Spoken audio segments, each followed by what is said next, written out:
So here we are, we've just had the burgers, resounding success. Everybody was really happy with them, so that makes me happy. So this is the mess that I'm now greeted with. So what I'm going to try and do is try and demonstrate how to clean. So I'm just going to fire up the grill.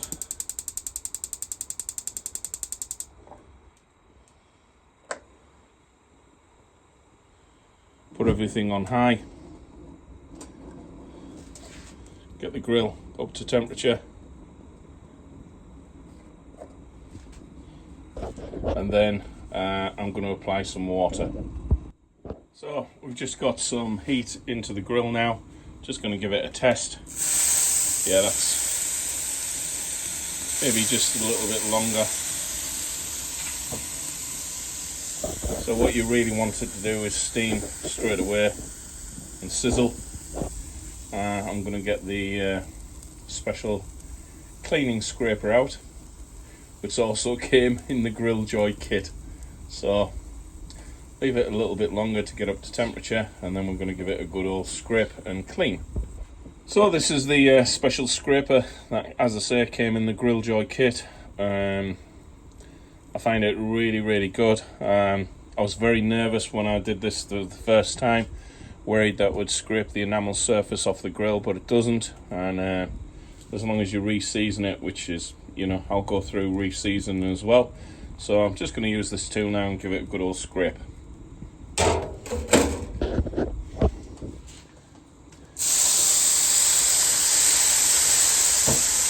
So now you've got the heat there. Just going to give it a scrape. Luckily with this Calor 4-ring, we've got a nice drip tray just underneath. You can see how easy it is to clean. Really super easy. The reason I'm doing this is I'm about to do some chicken now. Just going to give it another quick go with the water.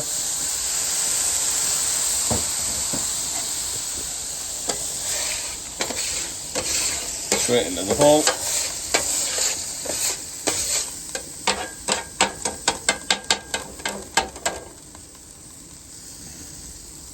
Just place that in my normal way. So there you go. That was no dramas whatsoever. A little bit scary when you first do it for the first time. Just gotta attack it. Just be careful of banging your knuckles on the side here, because that will give you a nice nasty burn. So what I'm going to do now is just turn the grill down, and then I'm going to get it ready to season. And to season, all we need to do is squirt a little bit of oil on there with a bit of a kitchen roll. So just going to give a couple of squirts of oil. Get our nice thick kitchen roll. Again, you just have to be confident in what you do. Just make sure you do not touch the sides. You will take your skin off. So there you go. That's the grill, nicely seasoned, ready to place the chicken. So I'm now going to get the chicken and we're going to just place it on the grill. Just going to test my grill, see what it's up to.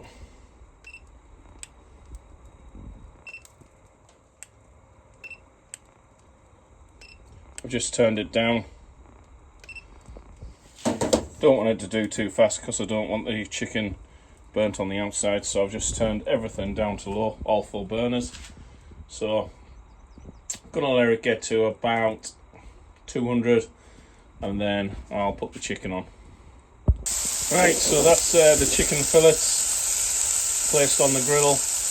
Nice gap in between. If you place the chicken fillets too close together, you don't get an even cook, and sometimes you will end up with raw bits of chicken on the edge. I wish you had smelly vision now, because this smells absolutely divine. I think what's done on the bottom there is I think the chicken's nicely seared, so sealing in all of the juices.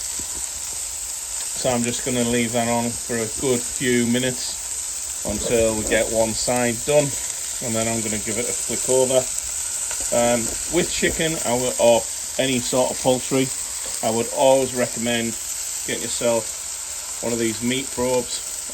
They're just available very, very simply on Amazon, and on the back here it's got a really nice easy guide to read, so it tells you what you're actually looking for. So I'm just going to leave the chicken breast now to cook for a few minutes, and then I'll give them a turn over.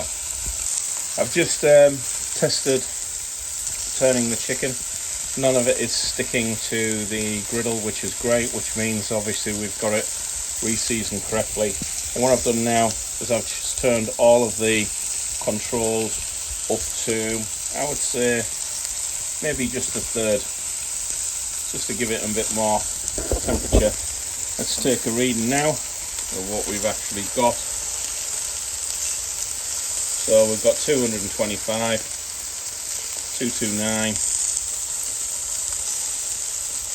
211. So considering it's a flat plate and 4 burners, I'm very, very happy with the temperatures that I've got here.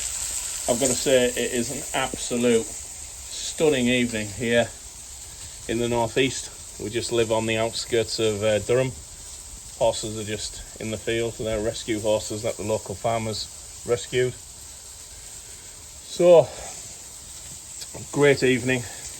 And what I really like about outdoor cooking is it helps me relax at the end of a very stressful day. So I'll continue to cook, and then I'll give the chicken a flick over very shortly. Right, we've now been cooking for about 3 or 4 minutes. As you can see, there's a nice line coming up on the chicken. I think it's a great guide without, if you don't have a meat probe. I would always recommend a meat probe. If you don't have a meat probe, it's a good guide to see how your chicken's doing. I've just given it a turn. None of it is sticking, so I'm really, really happy. As I say, with the Calor 4-burner grill or plancha. So really, really happy. This side now is the side that's got the seasoning on. So continue to cook, and then in a few minutes more we'll give it a quick probe just to make sure that everything's going to be great inside. And then with any meat that you cook, the best thing to do is give it a rest, and by resting it, all the sinew will release, the muscle will release, and you'll end up with real nice succulent chicken. It's exactly the same with anything that I cook. I always take out of the fridge at least an hour before I cook, and that way it just gives you really, really better results. So see you in a few minutes. Now what is very clear to see is some pieces of chicken are cooking faster than others. So what we're going to do now is we're going to test them with a meat probe. So for me, I think this one here will be the least cooked inside. So you can see you're only up to 47, maybe 50 degrees maximum.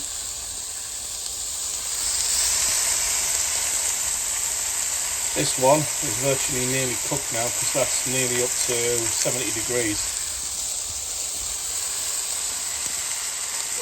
One again,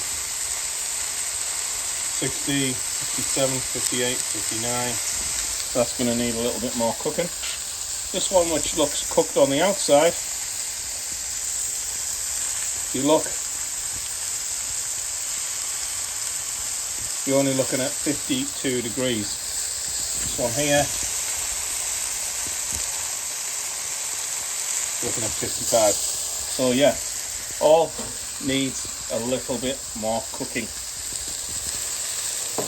This is what you've got to do when you're obviously cooking with new appliances, you've just got to learn how fast things are cooking. I think this part of my grill, my plancha on the front, is less temperature than towards the back here. So I'm going to continue to cook and meat probe, and then we'll see where we end up. The only thing I don't like about cooking on a plancha is that there's no lid. With a lid, obviously it does help to cook faster. So I'm going to just turn the grill down again to the low setting and just cook it a little bit slower. So we'll keep checking in with the meat probe. So we're a few minutes more on, and as you can see, we're now at the 11-minute mark, and you can see that there's no pink on the outside. The juices are actually running clear, which is always a good sign on chicken. When I look down inside the chicken, it looks as if there's no pink. I've just meat probed the chicken, and it's up to now the correct temperature, so we're well into the 70s, so I'm very happy now. So as I said earlier on in the video, I'm now going to let the meat rest, and then we'll cut open a piece of chicken and have a look what it looks like inside. As I say, this is the first time I've ever cooked chicken on a plancha. I would normally cook burgers, sausages, bacon, things like that, maybe flapjacks, pancakes. That's what I'm going to be experimenting with next. But I just wanted to see if we could do some really nice chicken fillets. So, bye for now. So that's the chicken off the grill. I'm just gonna, as I say, give it a good old rest. As you can see now, the grill is absolutely filthy again. So I'm just gonna give it a quick turn up. Gonna apply some water, and we're gonna give it a quick scrape. No need watching me do this grill. So the next part of the video, I'm just going to cut open the chicken once it's had, I would say, about 10 minutes rest. Bye for now. So there you have it. I've just come in out of the garden, given the chicken 7 minutes resting time. As you can see, it's perfectly cooked in the center. I'm very happy with the charring on the outside. Lots and lots and lots of flavor. So this is the answer. Can you cook chicken fillets on a Calor 4-burner plancha? The answer is absolutely yes. Just long and slow does the trick. This has been Colin from the Wood Food Guide. Please like, subscribe. It really helps the channel out. Have a great evening.